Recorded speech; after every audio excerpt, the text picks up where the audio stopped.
मार्च 2025 तक बिजली 12 रुपए सस्ती करने की तैयारी। इतलात के मुताबिक हुकूमत निजी IPPs, सरकारी बिजली घरों और शमसी बिजली के मंसूबों के साथ मार्च 2025 तक मुज़ाकरात मुकम्मल करके बिजली के टैरिफ को 12 रुपए तक कम करने की तैयारी कर रही है।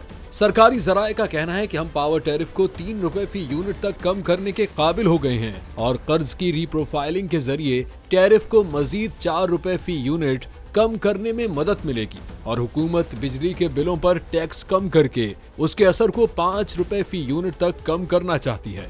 इस तरह ऑफ पीक टैरिफ 41.68 रुपए फी यूनिट से कम होकर 29.68 रुपए फी यूनिट तक पहुंच जाएगा और पीक आवर टैरिफ 36 रुपए फी यूनिट तक कम हो जाएगा। जराये का ये भी कहना है कि हुकूमत अब एटमी बिजली घरों, पिन बिजली घरों और कोयले की बुनियाद पर चलने वाले और RLNG की बुनियाद पर चलने वाले बिजली घरों और सूबाई हुकूमतों के बिजली घरों और जेनको से बातचीत का इरादा रखती है।